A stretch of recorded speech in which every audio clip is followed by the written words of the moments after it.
कराची में जर्नी खत्म हो रही है तो नेम की आ जाएगा। उसके बाद स्लैश और फिर रॉजर कॉमा और इस टिकट की डेट ऑफ इशुएंस। अगर आज की ही डेट ऑफ इशुएंस है तो मुझे देने की जरूरत नहीं है, बट फर्ज करते हैं कि ये टिकट 1 अगस्त को इशू हुआ था, तो 1 अगस्त 23 कर देंगे हम। अब आप यहाँ पे देख सकते हैं कि उसने मुझे 1 अगस्त को जो फेयर होता वो सामने दे दिया। फादर क्वीन क्वीन 01 से मैं इस फेयर को डिस्प्ले करूंगा। जब ये मेरे सामने डिस्प्ले हो जाएगा, मैं देख सकता हूँ जी 1 अगस्त को ये फेयर था। इस फेयर का $1885, और अभी जो है वो $1635 है आज की डेट में। आज की डेट में देखने के लिए क्या करूंगा जी, मैं यहाँ से स्लैश रॉजर कॉमा ये सब हटा दूंगा, सिर्फ नेम की तक एंट्री रखूंगा, तो आज की डेट का फेयर मेरे सामने आ जाएगा। अच्छा जी, चूंकि ये हिस्टोरिकल प्राइसिंग होती है, इंफॉर्मेटिव प्राइसिंग होती है, तो ये चीज जरूरी नहीं होती कि आपका जो टिकट का फेयर है और ये जो फेयर आ रहा है इंफॉर्मेटिव प्राइसिंग के अंदर ये एग्जैक्ट सेम हो। ये चीज जरूरी नहीं है। आपके लिए इस एंट्री से क्या मैटर कर रहा है? आपके लिए मैटर कर रहे हैं फेयर बेसिस। फेयर बेसिस का सेम होना लाजमी है। अगर फेयर बेसिस सेम नहीं होते तो आप इसके नोट्स पढ़ के एज्यूम नहीं कर सकते कि आप जो टिकट आपने ओपन की भी है राइट साइड पे ये उसी के नोट्स हैं। नहीं, आपको ये लाजमी देखना है कि आपके फेयर बेसिस मैच करने चाहिए। Item Japan Roger 1 sugar x-ray. Item Japan Roger 1 sugar x-ray, दोनों साइड पे सेम फेयर बेसिस आ रहे हैं, जापान के भी और आइटम क्लास के भी। जैसे कि मैंने आपको बताया, अगर फेयर सामने आ जाता है तो आप उसके नोट्स पढ़ सकते हैं। मेरे सामने फेयर आ गया है, father queen navy 01 display Peter easy, और मेरे सामने नोट्स भी ओपन हो गए हैं। ठीक है, एंट्री क्या प्रोसेस हुई है जी? बहुत ही सिंपल एंट्री है।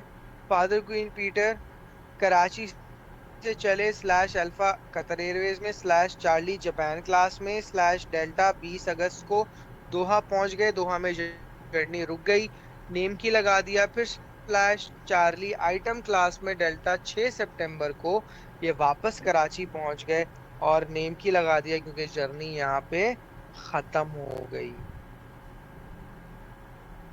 ठीक है, अगर वन वे का फेयर चाहिए होता तो मैं सिर्फ दोहा तक रोक के नेम की लगा के एंटर कर देता, तो मुझे दोहा तक का वन वे फेयर दिखा देता जी वन वे का फेयर ये होगा।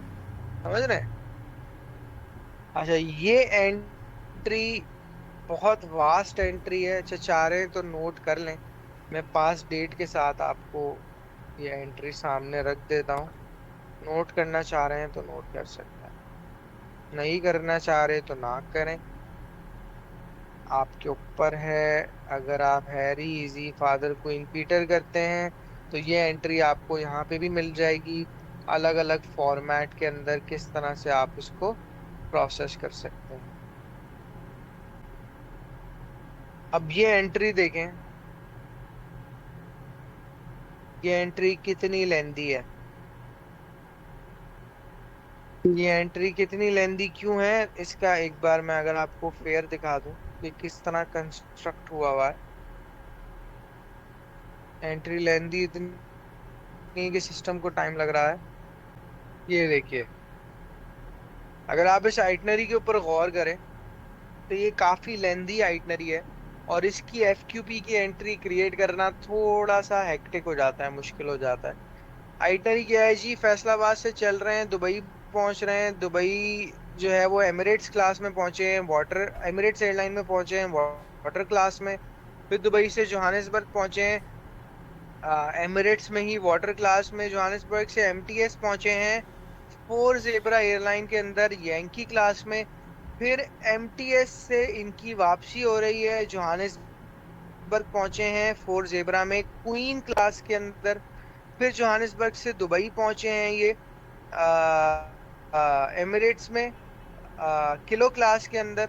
और फिर दुबई से ये वापस फैसलाबाद पहुंच गए हैं एमिरेट्स में किलो क्लास के अंदर।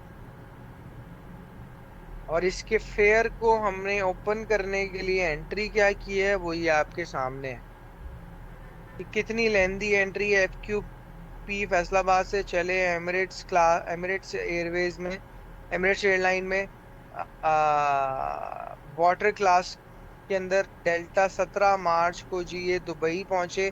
दुबई कनेक्शन था तो दुबई से ही ऑनवर्ड ये जोहानिसबर्ग पहुंच गए और जोहानिसबर्ग में जर्नी रुक गई। उसके बाद जी ये यंकी क्लास में फोर जेबरा एयरलाइन के अंदर 19 मार्च को एसएचओ पहुंचे। एसएचओ यानी एमटीएस, यहाँ पे जर्नी खत्म हो गई। फिर इनकी आगे की वापसी की जर्नी शुरू हुई क्वीन क्लास में 24 मार्च को। ये फोर जेबरा एयरलाइन के अंदर ही जोहानिसबर्ग पहुंच गए। जोहानिसबर्ग कनेक्शन था तो यहाँ जर्नी एंड नहीं हुई, तो हमने नेम की नहीं दिया स्लैश। वापस से जी ये एमिरेट्स एयरलाइन के अंदर किलो क्लास में 24 मार्च को ही दुबई पहुंचे और दुबई से फैसलाबाद पहुंच गए। फैसलाबाद में इनकी जर्नी रुक गई स्लैश रॉजर कॉमा। 15 मार्च 22 को ये टिकट इशू हुई थी।